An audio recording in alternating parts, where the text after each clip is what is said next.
watching, you're watching, you're watching. You're watching, you're watching, you're watching. You're watching, you're watching, you're watching. You're watching.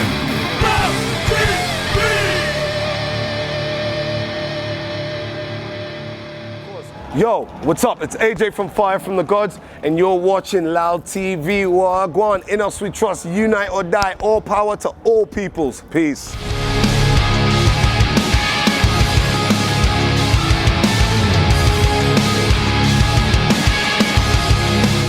This is incredible. Hellfest is a dream.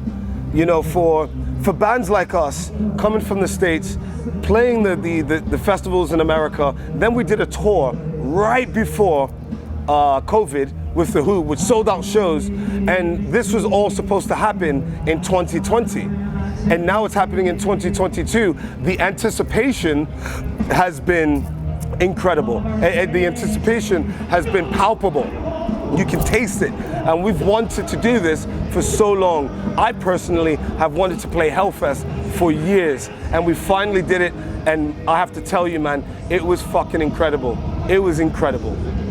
So the show was good? The show was great, man. You know, we were like, I guess, the second band, but if you look there now, I think our audience, and this is not me being that guy, but our audience was massive for 11 something in the morning to see just a sea of people and them singing your songs and singing songs off of our first record that came out in 2016, and up until singing songs like that just came out last week. 2 weeks ago, we released a song, SOS, and these guys are already singing it here in France, in Clisson in France.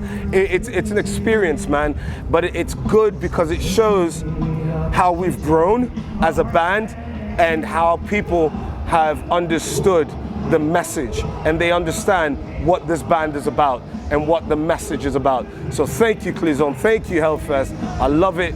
France has been very good to us. So it seems that the new single, SOS, Yes. is again a great song, very melodic, Yes. very simple, you know, SOS, and so tell us what's it's about. The story of SOS, I'm gonna go a little bit back and talk about my time during the pandemic was a very trialing, there were trials and tests.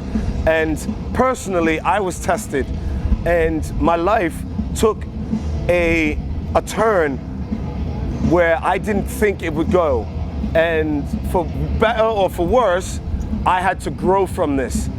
And the thing, and how it relates to Fire from the Gods, is that I know that everyone went through this.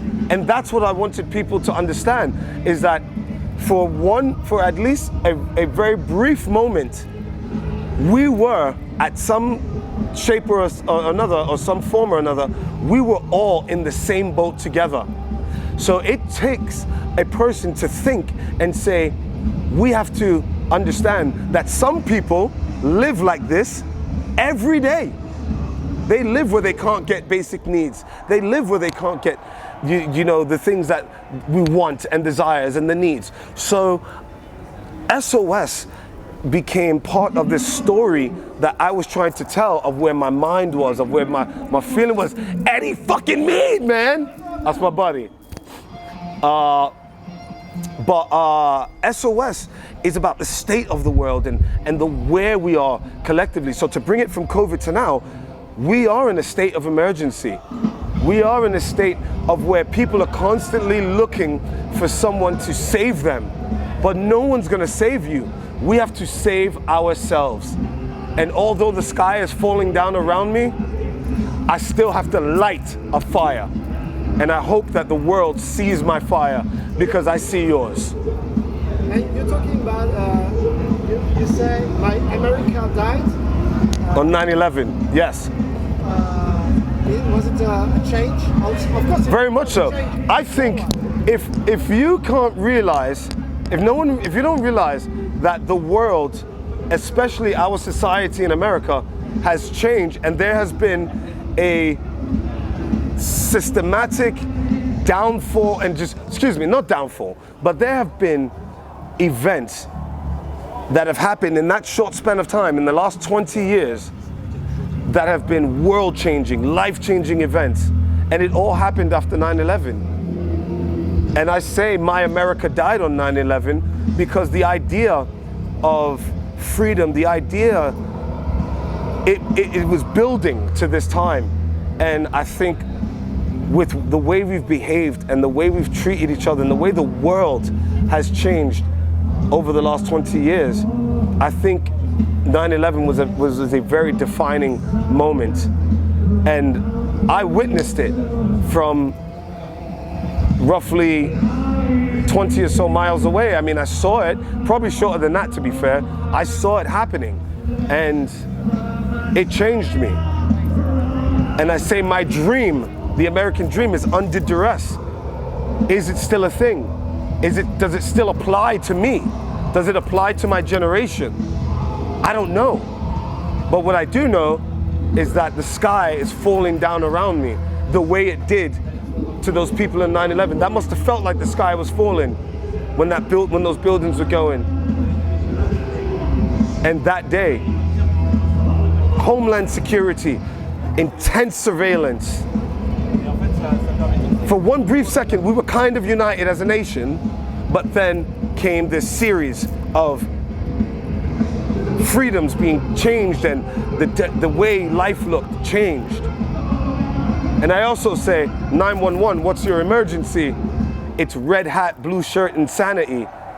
That's talking about the craziness of the election time in the States, where the red hats supported one guy and the blue shirts supported the other guy, and we, a nation that claims to be united, a world that claimed to be united, was absolutely divided over the most craziest bullshit reason to be divided.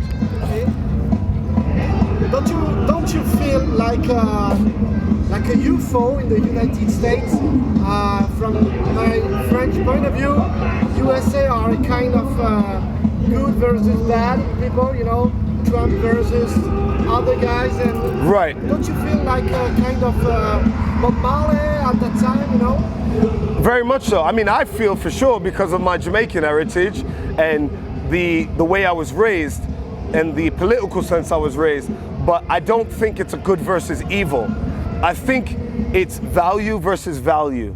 I think the core values of who we are as a nation, the core values of who we are as a world and a greater civilization, those core values of freedom and democracy, I think they're being tested, and I think they're being put to the test. And the ideas of what that means. I mean, you see what's happening in Ukraine right now. You see what's happening constantly happening in the Middle East. You see what's happening everywhere. We are being tested. And the United States was being tested. So is it good versus evil? No. But is it value versus value? What I think is right versus what you think is right? Yes. And I believe I might have said this the last interview that we had. The issue is, although you and I might come from very different backgrounds and the needs of our communities are very different, we still all want the same thing, which is liberté, égalité, and fraternity. We all want this. Everyone in the world wants that. But do people really want, you know? Or... Two people want power, and those guys, fuck them, because the politicians cannot speak for you and I. We all want the same things. We want life, liberty, and the pursuit of happiness. We want to raise happy families. We want to grow healthy children. We don't want this looming war and this idea of poverty just looming over the heads of our loved ones. It has to stop. It has to change right fucking now. This is a song. Yeah, Now. exactly. So what about this SOS song? Is it just a single, or will you release an EP or an album? SOS is part of a greater body of work that will come out later this year. We worked on a new record. We put a lot of work into it, and it's gonna happen. It's gonna happen this year. I don't want to say, but I think people already know, and it's on the internet, and people are talking about it. So that's cool. But we do have a record coming out, and there's more music coming out very soon, actually. Could you say more about the production, the producer? Yeah, dude, we worked again with Eric Ron, who we worked with on American Son. Something like this. Yeah. Yeah, could you? Of course, mate.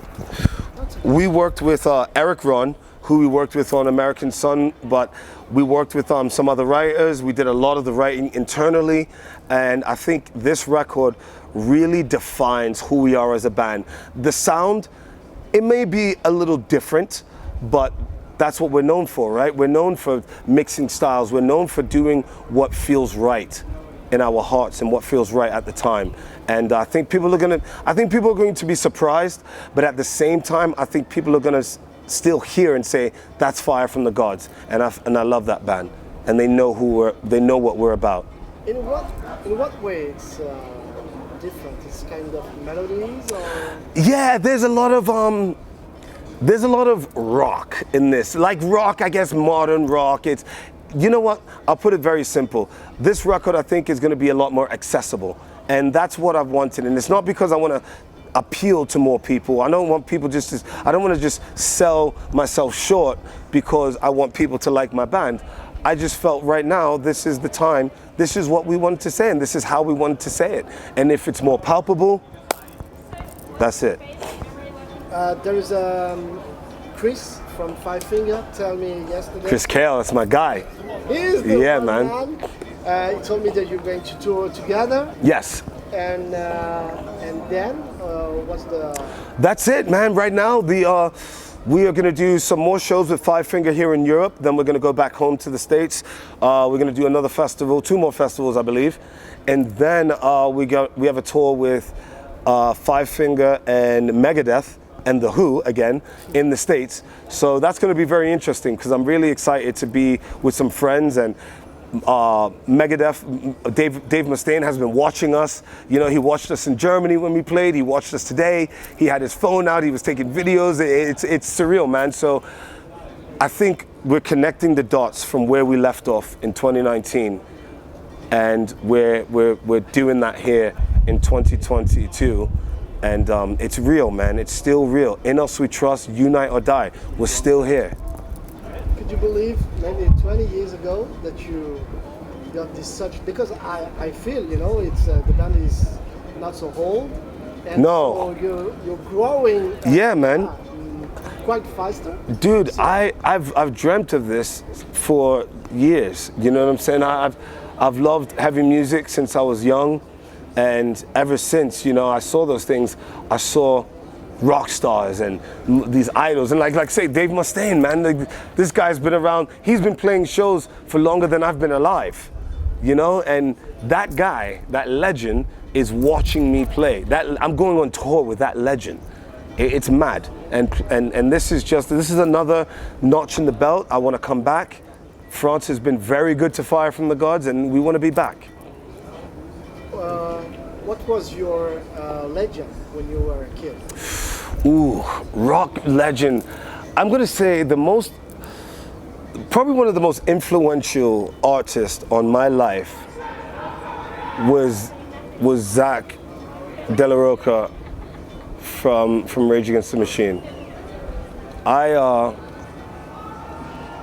The brother spoke truth, man. He spoke truth. He put his heart into it. And even if you disagreed, you had to say, man, like, okay, I hear you. And I don't feel afraid to do what I do and to say what I say, because I know there are people that have been before me that have done that. So I feel their legacy gives me strength.